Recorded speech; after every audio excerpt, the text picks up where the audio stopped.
नमस्कार मित्रांनो, महाराष्ट्र हवामान खाते या चॅनलमध्ये तुमचं स्वागत आहे। आज आहे 4 एप्रिल। आपण आज बघणार आहोत कोणत्या ठिकाणी वातावरण ढगाळ असणार आहे, तर कोणत्या ठिकाणी वातावरण कोरडे असणार आहे। पण तुम्ही त्या अगोदर चॅनलला नवीन असाल तर सबस्क्राईब करा, कमेंट करा, लाईक करा, व्हिडिओ आवडल्यास नक्की शेअर करा। चला तर आपण व्हिडिओला सुरुवात करूया। आपण बघतो की नाशिक या ठिकाणापासून तुम्ही बघू शकता की नाशिकच्या सुमारास 11 सुमारास नाशिक या ठिकाणी वातावरण ढगाळ तर काही ठिकाणी कोरडे राहण्याची दाट शक्यता आहे। त्याचबरोबर नाशिकच्या उत्तर भागात म्हणजेच मालेगाव, जळगाव, नंदुरबार, मनमाड, तसेच खामगाव, अमरावती, खंडवा, तसेच अचलापूर, नागपूर या ठिकाणी वातावरण पूर्णतः कोरडे तर काही ठिकाणी ढगाळ राहण्याची दाट शक्यता आहे। त्याचबरोबर तुम्ही बघू शकता की छत्रपती संभाजीनगर, जालना, पैठण, श्रीरामपूर, वैजापूर या ठिकाणी सुद्धा वातावरण हे 11 सुमारास ढगाळ राहण्याची दाट शक्यता आहे। श्रीरामपूर, वैजापूर या ठिकाणी वातावरण ढगाळ तर काही ठिकाणी कोरडे राहण्याची दाट शक्यता आपल्याला दिसत आहे। अंबड, परतूर, शिवनी, देऊळगाव राजा या ठिकाणी वातावरण मात्र ढगाळ राहण्याची दाट शक्यता आपल्याला 11 सुमारास दिसत आहे। तुम्ही बघू शकता की वाशिम, पुसद, तसेच हिंगोली, त्याचबरोबर हावरा, उमरखेड, आदा, जंतूर, शेगाव, रिसोड, मेहकर, लोणार, तोरडी, तसेच परतूर या ठिकाणी मात्र वातावरण पूर्णतः ढगाळ तर काही ठिकाणी कोरडे राहण्याची दाट आपल्याला शक्यता दिसत आहे। त्याचबरोबर बुलढाणा, अकोला, मलकापूर, अकोट या ठिकाणी सुद्धा वातावरण ढगाळ तर काही ठिकाणी कोरडे राहील। मनमाड, मालेगाव, चाळीसगाव, तसेच सोयगाव, जळगाव, धुळे, साक्री या ठिकाणी वातावरण मात्र पूर्णतः कोरडे राहील 11च्या सुमारास। आपण 1च्या सुमारास बघितलं तर वातावरणामध्ये खूप मोठा बदल दिसतो आहे। लोणार, पुसद, खामगाव, छत्रपती संभाजीनगर या ठिकाणी वातावरण पूर्णतः ढगाळ राहील, तर काही ठिकाणी आपल्या हलक्या स्वरूपाचा पाऊससुद्धा पडताना दिसत आहे। जिंतूर, हिंगोली, पुसद, उमरखेड या ठिकाणी वातावरण पूर्णतः ढगाळ राहण्याची दाट शक्यता आहे। त्याचबरोबर हवासुद्धा त्या ठिकाणी जोरदार वाहताना दिसणार आहे।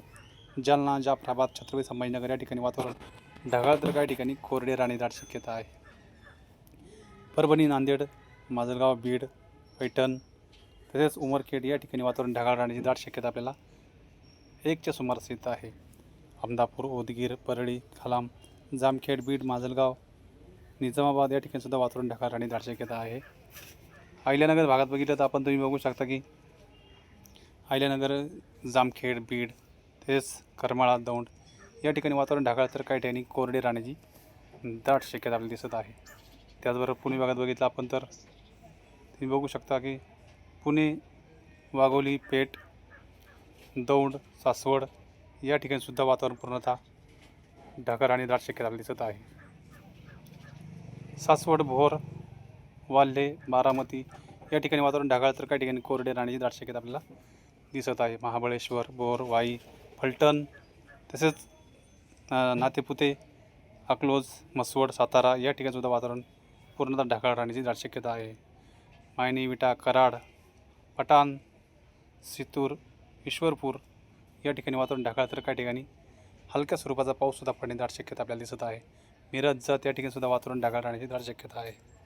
विजयपूर, मर्दिंग, सोलापूर, नलदुर्ग, पंढरपूर या ठिकाणी सुद्धा वातावरण हे पूर्णतः ढगाळ राहण्याची शक्यता आहे। आपल्याला कोकण भाग जर बघितला तर रत्नागिरी, राजापूर, सावंतवाडी, पणजी या ठिकाणी सुद्धा वातावरण ढगाळ तर काहीतरी कोरडे राहील, मात्र त्या ठिकाणी हवासुद्धा जोरदार वाहताना दिसणार आहे।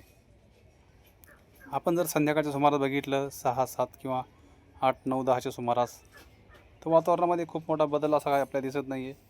तुम्ही बघू शकता की सोलापूर, पंढरपूर या ठिकाणी मात्र वातावरण ढगाळ राहील। कलबुर्गी, विजयपूर या ठिकाणी कोरडे तर काही ठिकाणी ढगाळ राहील। कोल्हापूर, सातारा, सोलापूर, तसेच पर्शी, लातूर, पुणे या भागातसुद्धा वातावरण ढगाळ तर काही ठिकाणी कोरडे राहण्याची दाट शक्यता आहे। हलक्या स्वरूपात हवासुद्धा वाहण्याची दाट शक्यता आपल्याला दिसत आहे। अहमदापूर, नांदेड, परभणी या ठिकाणी वातावरण थोडंसं ढगाळ राहील, मात्र माजलगाव, बीड, जामखेड, अहिल्यानगर, पैठण, तसेच श्रीरामपूर, अकोले, जुन्नर, खेड या ठिकाणी वातावरण पूर्णतः कोरडे राहण्याची दाट शक्यता आहे। कोणताही पाऊस त्या ठिकाणी पडणार नाही। श्रीरामपूर, वैजापूर, छत्रपती संभाजीनगर, जालना, जाफराबाद, मेहकर, बुलढाणा, सोयगाव, चाळीसगाव, मालेगाव, मनमाड, नाशिक, घोटी, अकोले, जुन्नर, मुरबाड या ठिकाणी कोणताही पाऊस पडणार नाही। वातावरण पूर्णतः कोरडे राहण्याची दाट शक्यता आहे। तर मित्रांनो, ही झाली रात्रीची उशिरापर्यंतची अपडेट। उद्याच्या व्हिडिओमध्ये पुन्हा एक आपण अपडेट घेऊन येणार आहोत। पण त्या अगोदर तुम्ही चॅनलला नवीन असाल तर सबस्क्राईब करा, कमेंट करा, लाईक करा, व्हिडिओ आवडल्यास नक्की शेअर करा। भेटूया उद्याच्या व्हिडिओमध्ये, तोपर्यंत धन्यवाद।